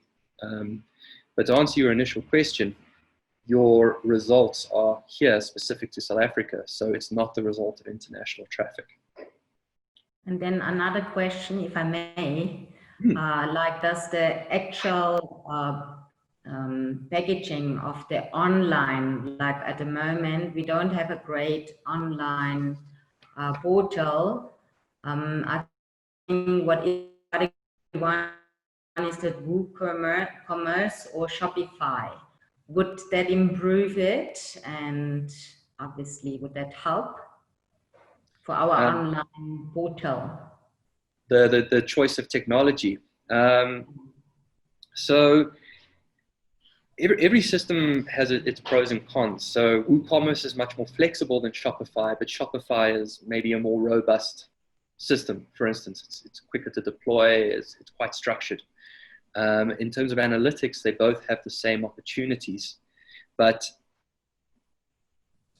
your portal will make a difference not based on your channels that you select or your operations, but it might, sorry, not your operations, your marketing. What it might make a difference on is the type of people that you have in your business. So a Shopify expert versus a WooCommerce or WordPress expert, or having an agency who specializes in search engine optimization, or for a Shopify versus a WooCommerce. That is probably the only place that I would say is good to make a decision based on, well, performance online, because both of them are optimizable, both of them are usable. It's literally just the case of the people who you have managing and using these systems. And then, of course, as yourself as a business owner, is, well, Shopify is probably simpler to use. It has a simpler interface. So maybe that's a good decision. But if you're a little more technical, then WooCommerce might be better because there's more you can do with it. So just to go back, though, in terms of answering your optimization, your portal choice, as long as you treat both equally efficiently, what shouldn't make a difference to your performance online.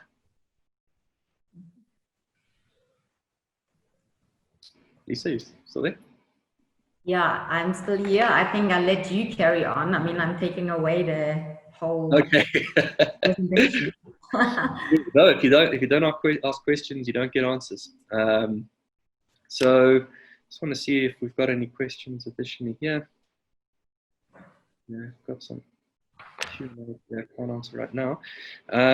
Cool, guys. So let me just keep going here. We've been through audience. This is the people coming to your site. Now you can see the traffic that people are coming in on. And like I said, if you go to the Analytics Academy or you go to YouTube, they'll give you good descriptions and understandings of source, medium, and what that means. But immediately from here, I'm just going to clear my. Just going to clear this.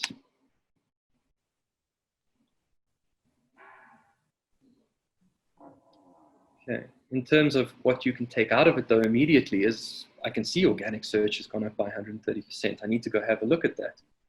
I don't think we've got a couple of new goals, but those are fresh data. You can see that direct also went up. So direct, what does direct mean? Well, direct means that someone essentially knew my site's URL. They typed it into the browser bar and they got there. It was a direct. It didn't come from organic, social, anything.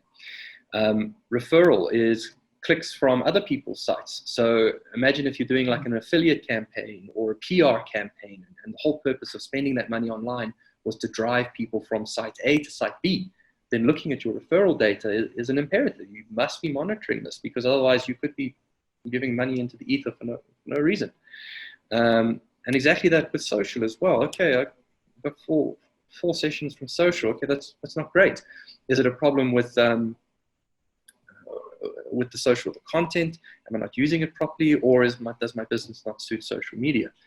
But these are all questions that you ask, and then you put your structures in place to test them as you move forward. And because you would have installed all this, you can go back and interrogate the data. You can run your test, run your experiment, and then say, well, what did that actually do for my business? And you can surface that data with this tool. I'm going to stick with the all traffic channels here just for the purpose of this explanation. But it does natively integrate to Google Ads because it's Google's product, and the Google Search Console, which is organic search traffic. So this is your paid, and that's your organic. And then it pulls in what we call social referrer data, which is just where did it actually come from? So you saw it's social, but is it Facebook? Is it Instagram? And here we can immediately see that the traffic was largely from Facebook, and that had a 200% growth. So if you are in the marketing department of your business and you see this sort of change with higher absolute values, you're going to want to go and try and make a decision on this, saying, well, should I be spending maybe more money here? Or if I take away from another channel, what could I be losing? So remember, it's not just about lost revenues or increased revenues. It could be about missed opportunities. So just because you're looking at Facebook and the absolute says it's up or down by 200%, you need to go and see, but why is it up and down 200%, and what could that mean for my business? Having a drop in 200% or having an increase of 200% and no sales doesn't mean Facebook is therefore not a valuable platform. It just means you need to find what the value is specifically. So that's within your acquisition under social. And then you get campaigning. So campaigns are where you tell Google Analytics this is an actual campaign, and you give it what we call a UTM. It's a tracking measure. It's actually probably a good example. So if I have time, I'll go through it. Very simple way to send custom data to Google Analytics to identify different campaigns. So if you are going to run a PR campaign and you give one news network or news channel 10 different pieces, but you want to know which of the 10 pieces are the best performer, you're probably going to want to use a tracking mechanism like the UTM, because it will tell you in analytics that of the 10 you sent, 1 and 3 were the best performers. And then you focus on content like that. And then we can get into behavior. So behavior is where you're going to look at how people navigate through your site, for instance, or the behavior flow. So this is just a very basic example, but if I see my landing page, the people who landed on my home page of them, I had a 29%, no, 29% different. Let's rather go here. I had a 31% drop off from the starting page to the next page, which, depending on your traffic volumes, is actually not terrible. But what you do want to do is then you say, well, of the people who went through, where did they go? And then so on and so forth. So if they went through to these group details here, so let's say to the contact page, when they dropped off, did they submit a form? Did they submit a contact request, or did they just drop off? So being able to review your behavioral data like this gives you an idea of where you could have either bottlenecks or maybe UX. That was actually also one of my questions. Like, apparently it's very important that you have a good speed on your website, and then you can, with the analytics, you can trace where did they actually get out of the website and why. Yeah, 100%. So the why might be a bit more up to interpretation, but where you can view exit pages. So if I go here and I look specifically at exit pages, it'll give me the top pages on which people tend to exit the site. So we can see here the home page has, and we saw that already in the behavior, it's got a high exit rate or high number of exits. Then textile jewelry, and then innovation. So the question you need to ask yourself though, people get afraid of exit pages, like, oh man, I'm losing people. But what did you intend people to do on that site or on that page? So if they get to your contact page, let's say they come through Google Organic, they searched immediately for Crystal Forum contact page, and the page they landed on was the contact page. Okay, so they've entered, they fill in the form, okay, so they took an action, and then they leave. That page has an exit on it, but it's not a non-valuable visit. So what you actually need to do is take this data and contextualize it for yourself in terms of people who left and didn't take an action, and people who left or an exit page where an action was taken. So it's very much so about understanding the outcomes of your data, if you want to think about that, depending on the different dimensions.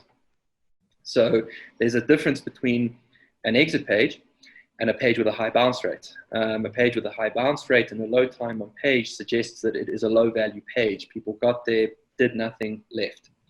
An exit page with a good time on page, for instance, and that had a certain number of events is not necessarily a bad page. It just got a user to the exact point they needed quickly.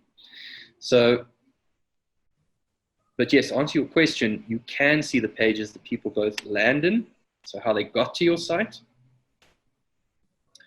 and then also where they exited. Now, let's take your home page here. It's a good question. It's interesting. Let's say you've got your landing pages, how people got to your site. And now you want to see, because I can't spell, you want to see, well, of those, what are the channels that appear to be creating the highest landing? Okay, it's still Google. All right. So I know that Google is both my highest volume growth and my highest entry growth. So not only is it getting me more people, it is the first point of contact more often. So that, again, it all supports the idea of, well, this is where people are. I should be doing more on Google, whether it's organic or paid advertising. The right place to be, all other things being equal at the moment, would appear to be Google. So you could focus your business your efforts, your marketing efforts there, for instance. And it's really important, especially when you've got a finite spend, and a lot of businesses do, is doing that iterative testing and saying, okay, I'm going to put my money here for this month or for the next 2 months, and I'm going to get my performance. And then I'm going to change it because I've only got this much, and I'm going to go to social media. I'm going to try the same thing. And that then becomes really valuable for your business. Sorry, I've just been given the time warning. So does that sort of answer that? Does that give you kind of but a very tricky question, like with us, for instance, we are not a basic business. We've got like a wholesale business where we sell loose crystals to manufacturers. But then we've got also the online on the same website, which is for retail, for the end consumer. Do you think it's better to split them because it's maybe not that easy to see on the analytics to like how the traffic is split, if you know what I mean, because we've got our wholesale businesses and manufacturers, but then we've got also just an end consumer coming on our website. 100%. So the short answer is no. I wouldn't split your analytics or your site up.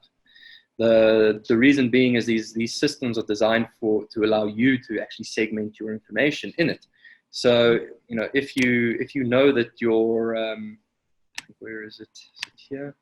Swarovski, yeah, it's the loose, and crystal would be the end. Okay, I'm just not able to just see what happens if I do this. Okay, not able to get to it right at the moment, but look, the short answer is you would actually break it up inside analytics itself. You wouldn't break up your site. So you would create what we call segments, and you would tell Google to look at your data, for instance, only where it is the wholesale page, and only look at users who went to the wholesale section, for instance, because you don't want to duplicate your efforts and also split your data up. Try keep everything centralized, and then use things like segments and filters to actually interrogate your data. Yeah, so I wouldn't split it up if I were given the choice to do it. The only time I'd split it up is if you had two unique businesses and they had different names, everything. But otherwise, you're actually measuring users to the site, and you would be interested to see if a person lands on wholesale, do they go to retail? And if they land on retail, do they go to wholesale? That's information you can take out. It will only be available if it's in a single location. Yeah, does that answer? Yeah, perfect. All right. I just needed your confirmation. I mean, it goes hand in hand, really, but sometimes I wonder if it should be split. 100%. Yeah. No, I prefer to keep, unless there's two different domains and businesses, keep your data in a central location and use the segments to actually look at it in different ways. A much better way to do it. Cool. I just want to go through the last point here before we get to the Q&As. But you can then set up goals to see what particular actions people have taken. So I'm going to give you guys an example. Aside from the e-commerce, we don't have any data in there yet. But you would be able to see like shopping behavior. So really, really interesting. At the moment, there's none, but you can see people who came and didn't do anything, people who came and didn't add to cart, people who did add to cart but then abandoned it. So why are people abandoning your cart? If they have the intention to purchase, they add it. What changes in that process that they then just drop it out the cart? And the same with checkout. You probably, if they have the intent to add the product, it's probably not the product. It's probably something that's happening in the journey to conversion. So this behavior is only possible, these items are only possible when you actually have your enhanced e-commerce installed though. So, and then, sorry, last point though, and interesting here, looking at, I talked to you guys about multi-channel funnels. So here you're able to see the paths to conversion that a user would have taken. We don't have goals set for you, or you have got goals set now, but we didn't have historical data, so we can't see. But you would be able to see the first path, the second path, I think it would be under top conversion paths. And that being, you know, I came to the site on social, but I didn't convert, but then I came back 2 days later via Google Organic and I converted. Which of those two channels is valuable? And how often does that combo of channels actually happen? So that's your basic functions in here. But I want to show you something that's really, this is where I really enjoy Google Analytics, is being able to look at your site critically and say, well, what do I need to take out of this business? So for Crystal Forum, aside from the e-commerce portion, which would have been in here in the shop, where we're able to track, let's give it a second, please. So we were able to track like product impressions, you know, how many times were these particular products seen, and if they were seen, were they clicked on, etc. And what we're doing then, what we set up now, is the ability to also pass this data, so things like I select an option, now I want to add to basket. Okay, now aside from enhanced e-commerce, I should be receiving that data because it's got an event in real time. And now I'm able to see that, okay, an event came through, it was an e-commerce event, and the specific event was add to cart. So that has inherent value. I immediately know that a user came in, they added to cart. And then from there, we set up events for Lisa that will include, okay, I've added to cart, but now do I check out, for instance? Right, so do I check out? Do I remove or add more products? So I remove, I should have a product now, an event coming through, which it is over here. It'll populate, and that event will be called remove from cart. And all of this setup allows you to take the value of your website out or to understand it better. And you just need to be able to, whoever's doing it, if it's yourself or someone else, to set up these events. Other things you might want to take out of your business on the site, depending on primary or secondary conversions, for instance. So primary is, okay, I sold something, but secondary could be, well, hold on, I actually want to track this download. So I'm going to click this download. Okay, and it's going to open it. I hope it doesn't take over my screen. And I've now tracked that event as a download. Okay, it is coming through here slowly, and I should be able to see all these different things that are coming through that people are doing on my site. But I was only able to do it because I installed the analytics and I created the specific things that I want to know. I'm essentially telling the system, this is what's important to me. And that is really what we've gotten from the system so far, and that's actually really basic setups. This was stuff we managed to do in the last 2 days for Lisa, and immediately you can pull out value. Lisa, you asked, well, what channels are we wasting time on social, or what countries are the best? And those are questions that in this short little session we've been able to answer at a very top level. So if you can imagine now with this data setup, if you go 6 months into the future and you look back, you're going to be able to say, well, how many people, or how often do people leave the cart? How often do they remove products of the channels people come from, which have the least value to my business? And you can install some really interesting stuff. We installed a particular event here to track page usage. So this is not heat map tracking, but it does give us how far a user went down a page. So here we can see that your average user will, most people cover at least 25, they'll see at the top of the page essentially, but the minute we move past 50%, we have a major drop off.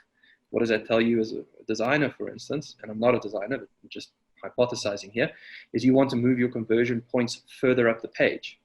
Maybe one of the problems you would take out from that is that these sections, this image section is just too large. People are seeing this and then they're not scrolling down, or they're leaving the site, for instance. But we know now that we have to think about our homepage in particular.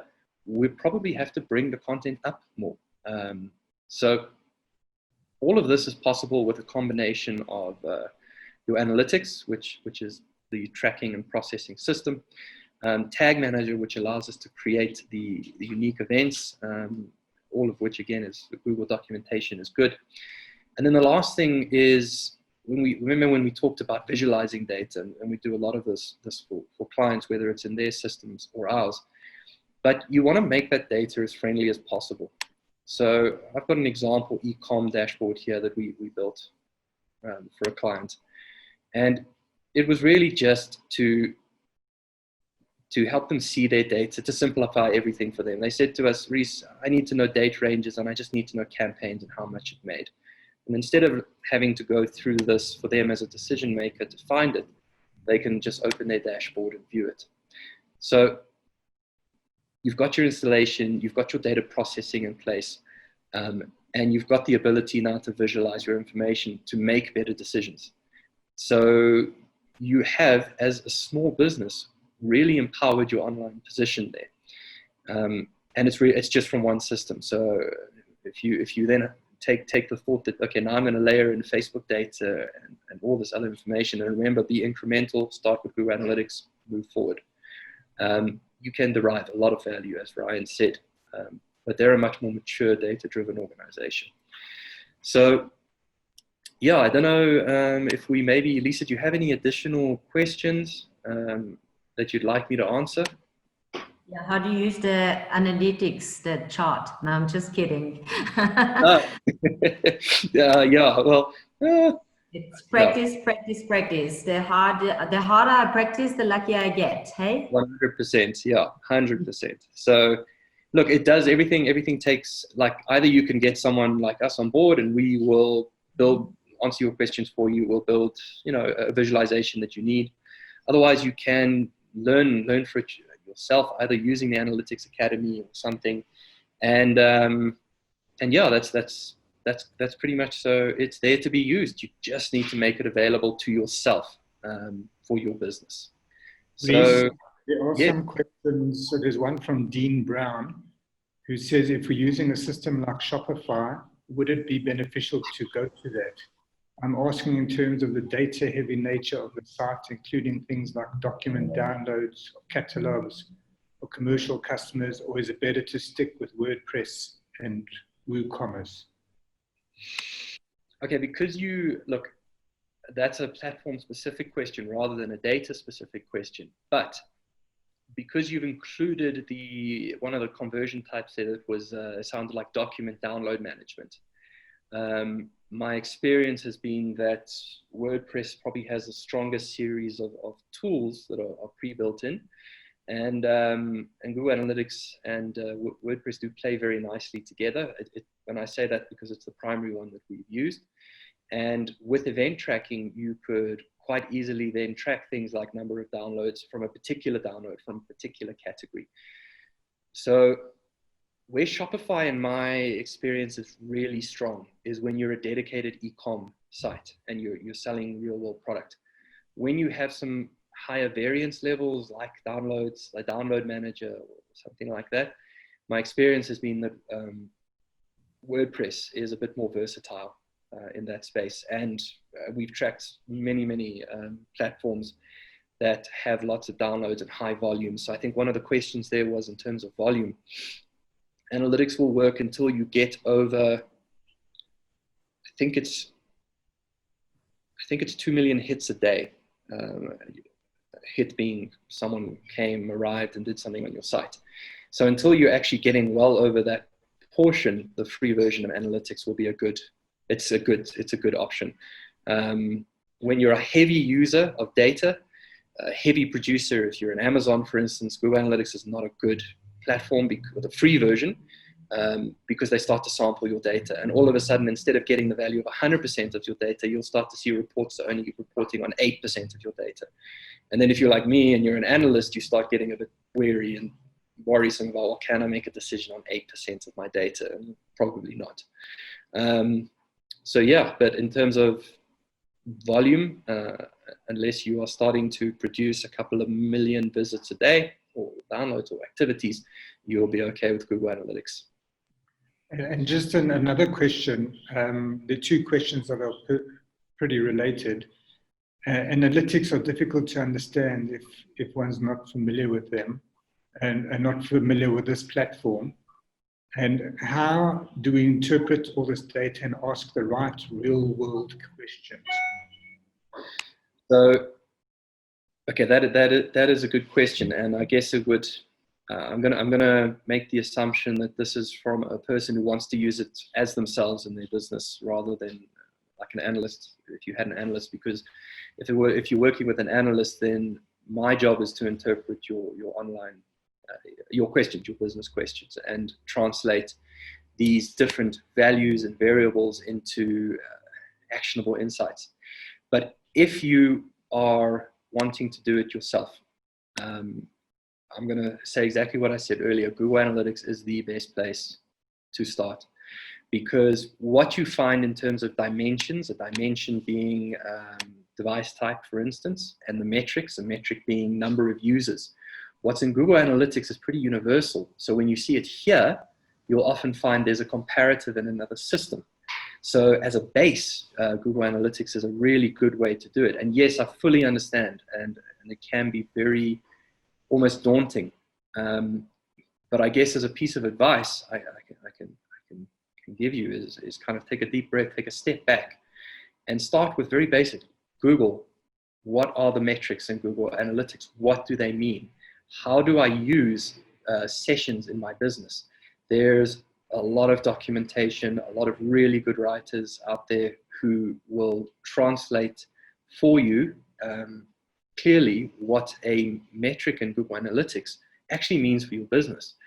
I mean, I can't go through each of them with you now, but if we were able to sit, I could tell you, well, a session just means someone who visited your site, whereas a user is representative of one person, of me. And me as a user, I can go to your site and have many visits. So one user can have many sessions. But all of that information, it's really well documented online. And if you're really keen on turning yourself into an analytics, a Google Analytics fundi, do yourself a favor, go to the Analytics Academy. And Academy is a strong word, it's really good content. And then get onto YouTube. There's a lot of people who have done some really cool documentation and content for you to be able to come to grips reasonably quickly. And don't try and worry about it. Don't try and think about it as in like, okay, I've got to be an analyst. I've got to have an analyst's mindset. I've got to think about this as big data. Don't do that. Just think about, what do I need to know for my business? And how do I then make these metrics, or how do I understand these metrics against that objective? Because otherwise you're going to do, like I said, what I do, you're going to go data blind and you're not going to be able to actually pull insight. And be simple and incremental. Start with top line questions. What is a visit and what does it mean for my business? Then, what is a channel and what does a channel mean for my business? So, like I said, be systematic. If you are going to do it yourself, be pragmatic and go and find the sources. I promise you, Analytics Academy, nice and friendly and user, and the YouTube channels are great. Great, Rhys, thanks so much. Lisa, one last question before we wrap. Any questions, or you got everything you need? Yeah, well, if I may just ask, okay, for like a small business like us, first of all, analytics, can you tell us if our website is up to scratch, if we should change something, if our online portal is okay, or if we should better it?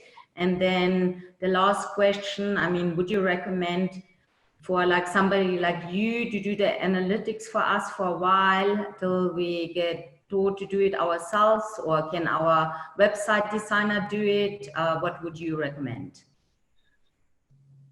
I recommend you phone me directly so that I can do it for you, because it's good for my business. So look, my suggestion is this. If you've got a developer building the website, they're a decent person to tell, I need you to install Google Analytics. They'll probably have enough knowledge to go and do it, and to do it effectively. And I say specifically developers because they'll understand the concept of inserting scripts, for instance, into a website. What I wouldn't suggest, and I just say this with love for designers, is asking them to step out of their comfort zone when they're designing your website. So they're very good with front end, and then asking them or making them responsible for now implementing your analytics correctly. At that point, it would probably be better to engage a consultant of some kind, like myself, someone who specializes in Google Analytics. Or if you are a very small business, like I said, take the time to go to the Analytics Academy to get a walkthrough, great walkthroughs on how to install it. And I think the biggest takeout, and I said, monitor, test, repeat, or test, monitor, repeat. When you do an install, just go into your real-time analytics, check everything's coming through, and you'll be okay. You'll see the data. If there's no data there, something's gone wrong. If there is data there, it's worked within reason. So my suggestion, I guess, if you're a small business, is use the reading, use the material, because once you come to grips with it, don't forget you've got an additional value for yourself as a small business owner, that you're aware and you know how this works. If you're a medium-sized enterprise with a bigger site, then get a consultant on board, because there will be nuances, things that don't work exactly the way they should, that you'll need to account for. And as your organization gets bigger and bigger and bigger, you might want deeper and deeper and deeper insights, at which point you're going to need some technical hands on board, either as a consultant or like like NetFlorist, they have an analytics team, a technical team. That would probably be my suggestion. But again, if especially for things like price sensitivity, you can always use the documentation, give it a go yourself, and when you get stuck, try and find people who have solved the problems online already. And if you get really stuck, then try and get in contact with a consultant. Rhys, that's fantastic. I think that's a great point to end. Thank you so much, Rhys, and to Lisa for a wonderful session this afternoon.